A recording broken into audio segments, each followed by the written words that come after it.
সেনাবাহিনীর সহায়তায় কিশোরগঞ্জের পাকুন্দিয়া থানা পুলিশ কাজে ফিরেছে। শুক্রবার দুপুরে পাকুন্দিয়া থানা কমপ্লেক্সের হলরুমে এক অনুষ্ঠানে সেনাবাহিনীর ঊর্ধ্বতন কর্মকর্তা, স্থানীয় প্রশাসন, রাজনৈতিক ব্যক্তি ও সুশীল সমাজের প্রতিনিধিদের সাথে আলোচনা সভা অনুষ্ঠিত হয়। এ সময় ঘাটাইল ক্যান্টনমেন্টের GOC major general Hussain Mohammad Mashiur Rahman, commanding officer lieutenant colonel Riazul Karim, জেলা প্রশাসক মোহাম্মদ আবুল কালাম আজাদ, পুলিশ সুপার মোহাম্মদ রাসেল শেখ, উপজেলা নির্বাহী কর্মকর্তা বিল্লাল হোসেন, উপজেলা বিএনপির আহ্বায়ক অ্যাডভোকেট জালাল উদ্দিন, যুগ্ম আহ্বায়ক কামাল উদ্দিন, পৌর বিএনপির সভাপতি মিনহাজ উদ্দিন, উপজেলা জামায়াতে ইসলামের আমির মাওলানা আব্দুল জব্বার, পাকুন্দিয়া থানার ভারপ্রাপ্ত কর্মকর্তা আসাদুজ্জামান টিটু, উপজেলা সহকারী কমিশনার মামুন সরকার সহ অন্যান্যরা উপস্থিত ছিলেন।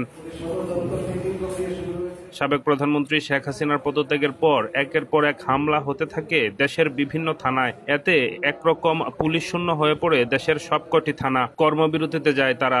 অবশেষে টানা 4 দিন পর আজ নিজ ইউনিটে দায়িত্বে ফিরেছে পুলিশ। ডেস্ক রিপোর্ট, পাকুন্দিয়া প্রতিদিন।